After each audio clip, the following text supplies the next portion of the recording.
Hello मित्रों, स्वागत है आपका एक और नए वीडियो में हमारे 90 दिन संविधान चैलेंज में। आज हम बात करेंगे उच्च न्यायालय हाई कोर्ट के बारे में। तो शुरुआत करते हैं। उच्च न्यायालय क्या है? यह राज्य का सर्वोच्च न्यायालय होता है। यह अधीनस्थ न्यायालयों पर निगरानी रखता है और राज्य में न्याय प्रशासन को सुचारू रूप से चलाता है। उच्च न्यायालय राज्य का सर्वोच्च न्यायिक निकाय होता है, ये भी याद रखना। पहले हम बात करते हैं उच्च न्यायालय की स्थापना एवं संरचना। प्रत्येक राज्य के लिए एक उच्च न्यायालय होगा। अनुच्छेद 214 में ये कहा है। एक ही उच्च न्यायालय दो या दो से अधिक राज्यों के लिए हो सकता है। ये अनुच्छेद 231 में कहा गया है।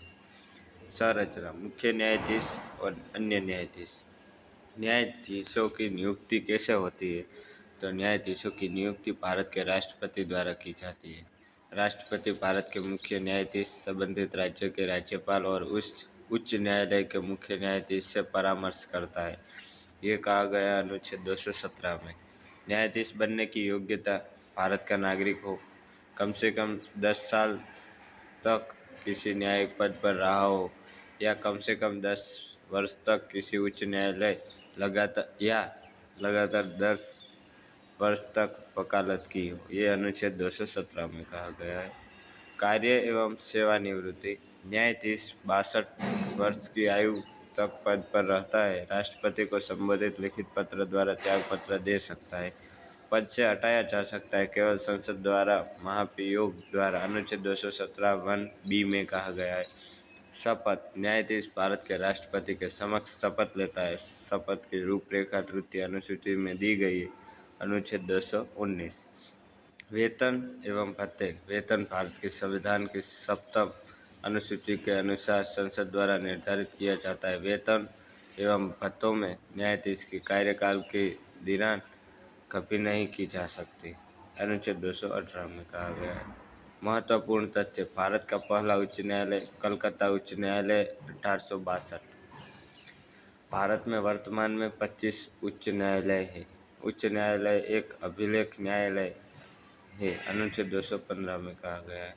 अनुच्छेद 226 और अनुच्छेद 32 में अंतर: अनुच्छेद 226 उच्च न्यायालय मौलिक अधिकारों के साथ साथ अन्य कानूनी अधिकारों के संरक्षण हेतु क्षेत्राधिकार व्यापक है। अनुच्छेद 32 सर्वोच्च न्यायालय केवल मौलिक अधिकारों के संरक्षण हेतु, इसे मौलिक अधिकार कहा गया है। अभी हम बात करते हैं अनुच्छेद 214 से 231 तक। अनुच्छेद 214 में कहा गया है प्रत्येक राज्य के लिए उच्च न्यायालय। अनुच्छेद 215 में अभिलेख न्यायालय। 216 में उच्च न्यायालय की संरचना। 217 में न्यायाधीशों की नियुक्ति एवं सेवा शर्तें।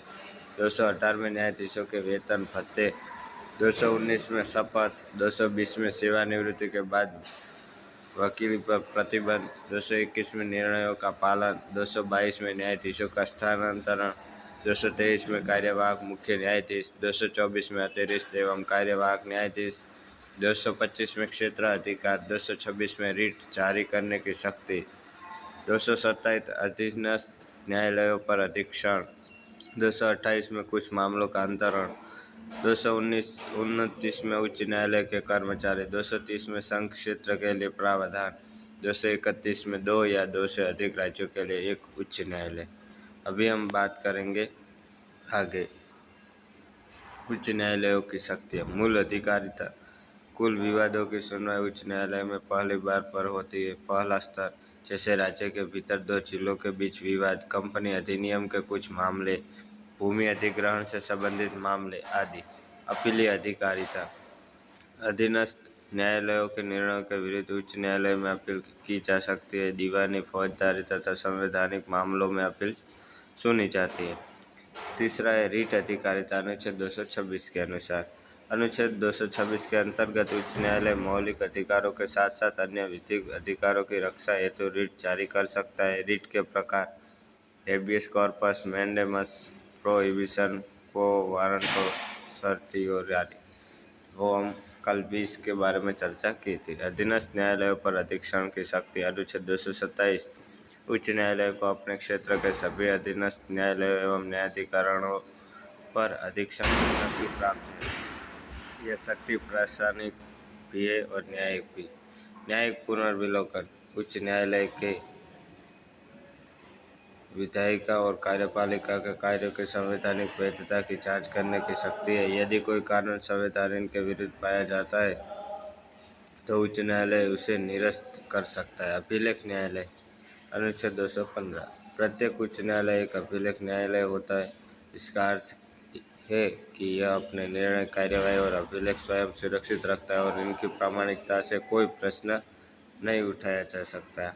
उच्च न्यायालय न्याय का प्रहरी, अधिकारों का संरक्षण और संविधान का संरक्षक होता है। मुख्य बिंदु उच्च न्यायालय राज्य को सर्वोच्च न्यायालय होता है।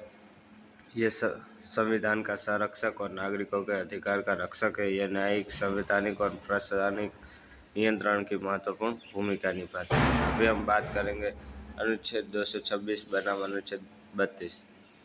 अनुच्छेद 32 में केवल मौलिक अधिकारों के संरक्षण हेतु सर्वोच्च न्यायालय, तो किसके द्वारा जारी? सर्वोच्च न्यायालय द्वारा। किसके लिए? केवल मौलिक अधिकारों के संरक्षण के लिए। संवैधानिक स्थिति यह स्वयं एक मौलिक अधिकार है, अनुच्छेद 32 में कहा गया है।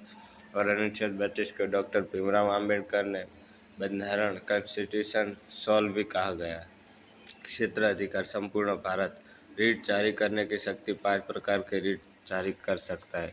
अनुच्छेद 226 में मौलिक अधिकारों के साथ साथ अन्य कानूनी अधिकारों का संरक्षण है, तो यानी उच्च न्यायालय।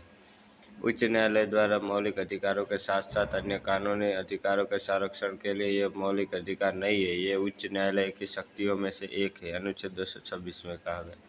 क्षेत्र अधिकार संबंधित उच्च न्यायालय के क्षेत्र अधिकार तक सीमित।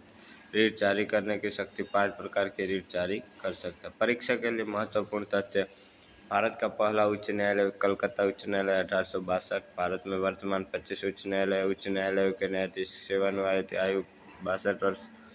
सर्वोच्च न्यायालय रीट जारी कर सकता है, अनुच्छेद 32 में। उच्च न्यायालय रीट जारी कर सकता है, 226 में। उच्च न्यायालय एक से अधिक राज्यों के लिए विस्थापित किया जा सकता है, अनुच्छेद 231 में। उच्च न्यायालय संविधान के संरक्षक, विधि के व्याख्याता और न्याय के प्रहरी है। अभी हम बात करेंगे 15 MCQ। भारत के उच्च न्यायालयों का प्रावधान किस अनुच्छेद में है? 214 उच्च न्यायालयों के न्यायाधीशों की सेवानिवृत्ति की आयु कितनी होती है? 62 वर्ष। उच्च न्यायालय के न्यायाधीश की नियुक्ति कौन करता है? राष्ट्रपति। उच्च न्यायालय एक अभिलेख न्यायालय है, यह किस अनुच्छेद में वर्णित है? 215 में। उच्च न्यायालय को रीट जारी करने की शक्ति किस अनुच्छेद के अंतर्गत प्राप्त है? 226। अधीनस्थ न्यायालय पर अधीक्षण की शक्ति किस अनुच्छेद में? 227। भारत का पहला उच्च न्यायालय कौन सा था? कलकत्ता उच्च न्यायालय। भारत में वर्तमान में कितने उच्च न्यायालय है? 25। अनुच्छेद 226 के अंतर्गत उच्च न्यायालय रीट जारी कर सकता है, मौलिक एवं अन्य कानूनी अधिकारों दोनों के लिए। अनुच्छेद 32 के अंतर्गत रीट जारी करने की शक्ति किसके पास है? सर्वोच्च न्यायालय।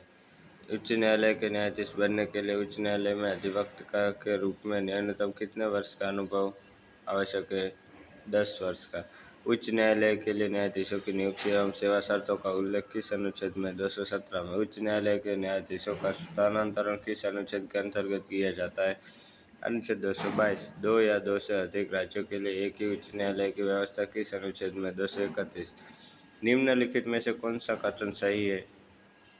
तो अनुच्छेद 32 उच्च न्यायालय से संबंधित है, नहीं, सर्वोच्च न्यायालय। अनुच्छेद 226 उच्च न्यायालय से संबंधित, पहला और दूसरा तो गलत है। चौथा, अनुच्छेद 226 केवल मौलिक अधिकारों तक सीमित है, नहीं है, वो तो अनुच्छेद 32 है। और अनुच्छेद 32 केवल सर्वोच्च न्यायालय द्वारा मौलिक अधिकारों की रक्षा हेतु रीट जारी करने से संबंधित है, ये सही है। याद रखें, अनुच्छेद 32 सर्वोच्च न्यायालय, अनुच्छेद 226 उच्च न्यायालय। तो यहाँ हमारे डे 32 का महत्वपूर्ण पोर्शन खत्म होता है। मिलते हैं नेक्स्ट वीडियो में, तब तक देखते रहिए और वीडियो अच्छा लगा